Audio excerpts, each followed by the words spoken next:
Engine 6, also known as Stretch, has received a facelift. The chassis was cut and 49 inches of frame rail was added.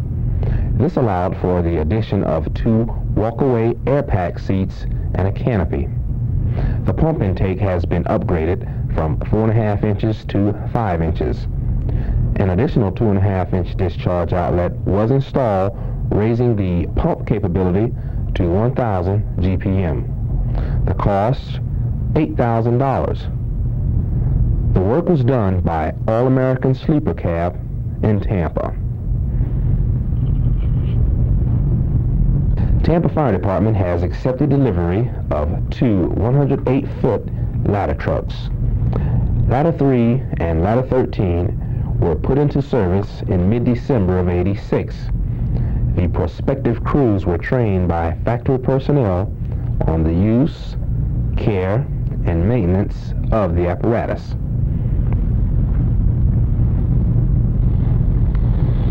President Ronald Reagan paid a visit to Tampa to garner support for Paula Hawkins and Bob Martinez.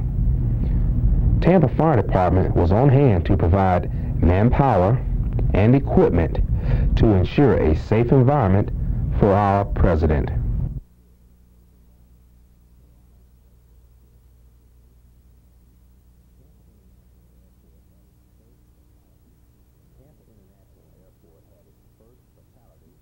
Tampa International Airport had its first fatality in November of '86. Eastern Airlines pilot, Captain William S. Bain, while attempting to land his twin-engine Piper on a fog-cloaked runway, collided with a Pan Am 727 jetliner.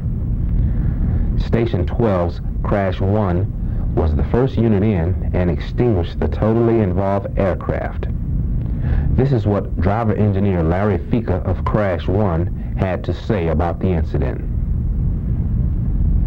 It was runway 36 left at taxiway W.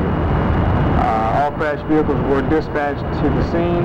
At that time of the morning, it was a little after 7 o'clock, and the fog was pretty heavy. At times, visibility was limited to 100, maybe 150 feet. Once the incident location was found, Crash 1 positioned itself and extinguished the fire with the bumper turret from Crash 1. The smaller aircraft was totally destroyed in the flames upon our arrival. The other crash vehicles staged themselves in a supported location, and Crash 2 applied a foam blanket to the nose of the 727 in the event there may have been a fire.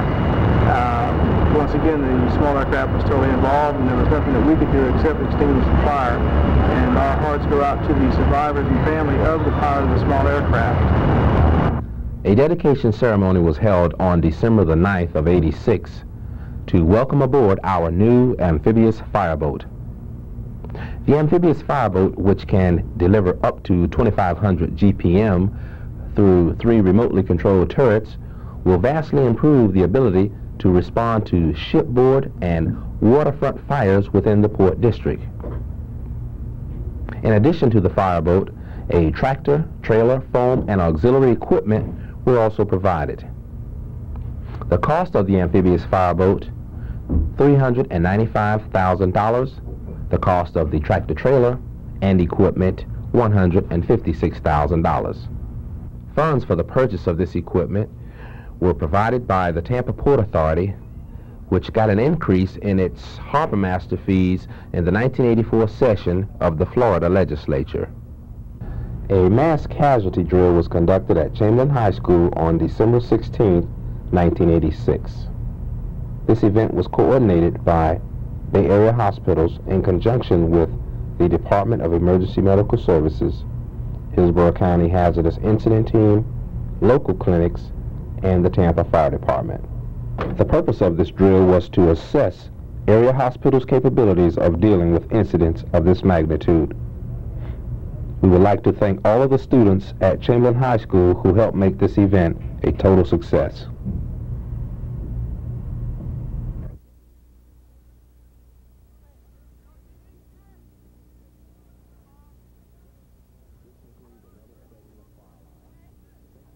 This concludes another segment of FireLine. Thank you for joining us, and stay tuned for our next edition.